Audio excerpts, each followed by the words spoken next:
Bonjour à toutes et à tous, j'espère que vous allez bien. Aujourd'hui, je vous propose de découvrir avec moi l'édition Steelbook Full Slip du film First Man, édition Humania.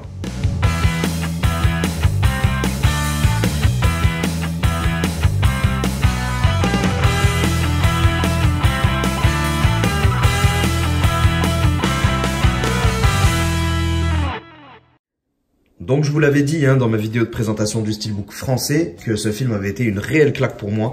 Et ben écoutez, depuis que j'ai reçu le Steelbook français, j'ai re-regardé le film et ça a été encore une fois une claque monumentale. Rien que cette BO, cette fin, cette puissance, le film dégage vraiment quelque chose d'assez incroyable.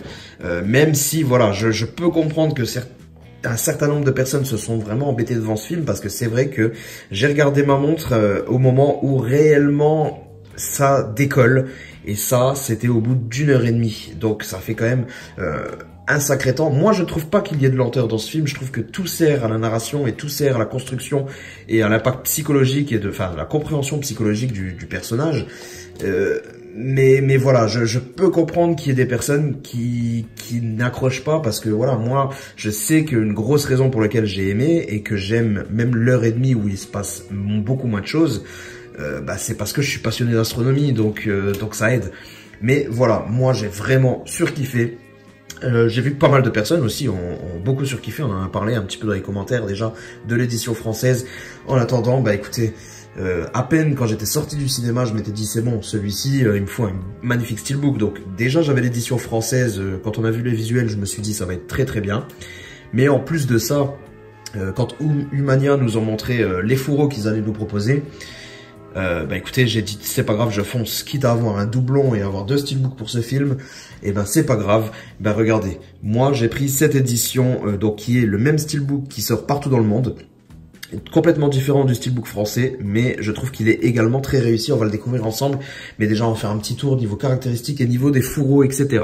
Donc niveau caractéristiques, sur cette édition étrangère, nous avons quand même sur le Blu-ray Ultra HD, nous avons du français 7.1 Dolby Digital Plus. Le Blu-ray, cette fois il n'y a pas de VF dessus, donc ni de sous-titres français du coup.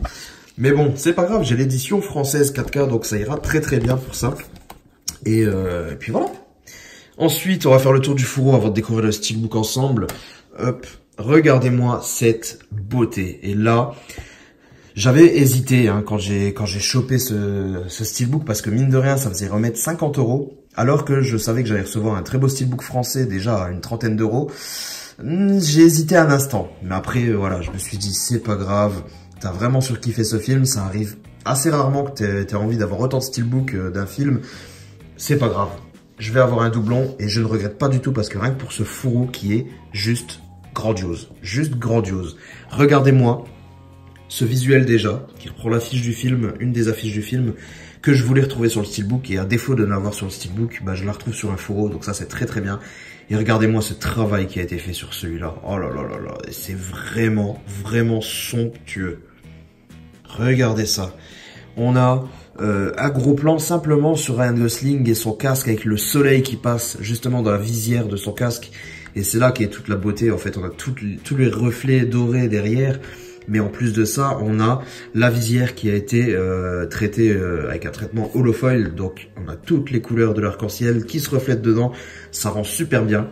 Mais en plus de ça, on a un effet spot gloss sur toute la partie de Ryan Gosling, mais pas sur le reste. Donc, ça fait bien ressortir cette partie. En plus de ça, nous avons forcément le spot gloss qui crée un petit relief. Et le titre qui est, lui, quant à lui, pas vraiment en relief, mais qui est quand même de style argenté et ça rend très très bien. Avec la petite mention au-dessus, comme quoi ça a été réalisé par Damien Chazelle. Ça, on aurait pu s'en passer, mais ça va, franchement, ça choque pas trop. Mais regardez-moi cette qualité, je vous fais un petit peu un gros plan. C'est vraiment, vraiment magnifique. Sur le dessus, on retrouve le titre ainsi que la continuité de l'image à l'avant. Toujours avec ce titre qui est doré, argenté, pardon. Sur le dessous, on retrouve le numéro de l'exemplaire. Donc c'était une édition limitée à 1000 exemplaires. Sur la tranche, voilà, toujours la continuité de l'image. Avec en plus toujours ce titre argenté, les logos qui sont aussi argentés. Et la face arrière qui est également sublime avec le module lunaire à la surface de la Lune, le module et spot gloss, donc légèrement en relief également, c'est vraiment très très beau également. Malheureusement nous avons aussi des caractéristiques juste en dessous, enfin les crédits en dessous qui sont également argentés, donc ils ressortent plutôt bien. Ça on aimerait s'en passer. Je suis vraiment bluffé par la qualité. Dommage juste, comme vous pouvez le voir ici. Ça se voit plus dans la vidéo qu'en réalité. Ça, c'est bizarre. D'habitude, c'est l'inverse. On a du mal à le montrer. Mais voilà, j'ai un petit défaut ici. Un espèce de frottement qu'il y a eu. En production, je suppose. Mais c'est pas grave parce que, je vous le dis, ça sort plus en vidéo que ça sort en vrai. Voilà, donc pour le fourreau qui est juste sublime. Donc rien que pour ça déjà, quand je l'ai vu, encore emballé, je me suis dit c'est bon, je regrette pas du tout. Ensuite, nous avons notre traditionnel jeu de cartes qui est fourni avec au verso rien de particulier si ce n'est le titre et les crédits. Et voici donc les photos.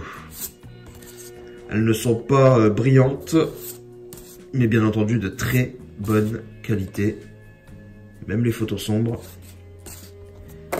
Voilà, il n'y en a pas beaucoup par contre, que 4 photos. Et nous aurons aussi bien sûr à l'intérieur un petit livret, donc semi-rigide. Voilà, photo très sympa aussi à l'avant. Donc une fois qu'il est posé sur la Lune. À l'arrière. Très joli également. Et si je me trompe pas, ouais, voilà, c'est une continuité. Très joli.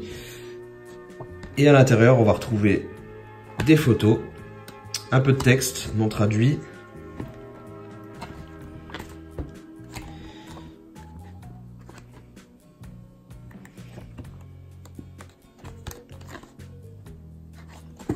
Et également du texte en anglais.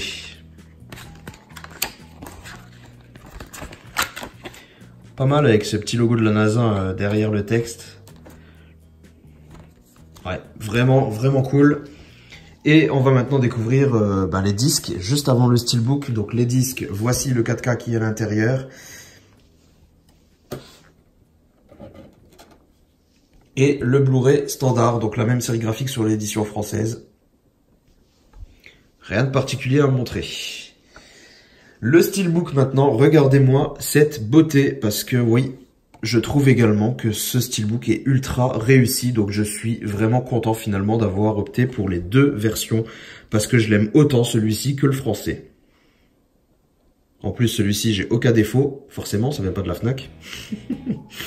Donc voilà, il est vraiment somptueux, le noir est abyssal, donc ça sort super bien, parce que là dans la lumière vous ne voyez peut-être pas, mais voilà, le noir est vraiment magistral. Photo très sobre à l'avant, mais moi ça me va clairement.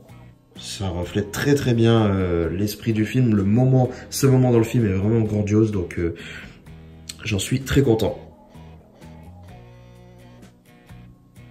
J'ai déjà fait des traces partout. Hop là. Ensuite sur la tranche, nous avons droit au titre et la continuité du visuel avant, comme vous pouvez voir. Pas de logo au-dessus. Et la face arrière, écoutez, elle est quand même sympa parce que ça représente vraiment l'acte du premier pas sur la Lune. Donc le visuel est quand même bien sympathique. Et écoutez, je trouve que mes deux éditions se complètent et je suis très heureux d'avoir les deux. Je ne sais pas si je vais pas exposer les deux avec le fourreau. On verra bien ce que je fais. Mais c'est plutôt sympa. Toujours verni et entièrement glossy ce steelbook, c'est vraiment grandiose. Dommage pour les deux petits textes, les petits textes qu'on a ici. Sinon, à part ça, c'est vraiment très joli. Moi, j'aime totalement. Artwork interne, nous avons quelque chose d'assez flou cette fois-ci. Beaucoup plus flou que sur l'édition française. J'ai l'impression que c'est un petit peu trop zoomé et du coup, c'est pas net. Mais bon, c'est quand même assez lisible. C'est pas trop terne, ça passe encore. Mais je sais pas, j'ai cette petite impression de flou que je ne retrouvais pas sur l'édition française. Mais voilà, au moins on a un artwork interne sympa tout de même. Donc ça fait quand même très plaisir. Alors, voilà, on a fini pour cette petite vidéo de présentation. Écoutez, dites-moi ce que vous avez pensé de ce film déjà, ça m'intéresse également, si vous m'avez pas donné votre avis sur la précédente vidéo. Dites-moi ce que vous pensez de l'édition là, si vous préférez cette édition, l'édition française, en parlant juste du steelbook. Dites-moi si vous aimez ce fourreau qui est grandiose. Je pense pas que beaucoup de monde ne l'aimera pas, mais bon, c'est pas grave. Voilà, n'hésitez pas à me dire, on discute de tout ça dans les commentaires. Moi en attendant, je vous dis, portez-vous bien. Ciao tout le monde.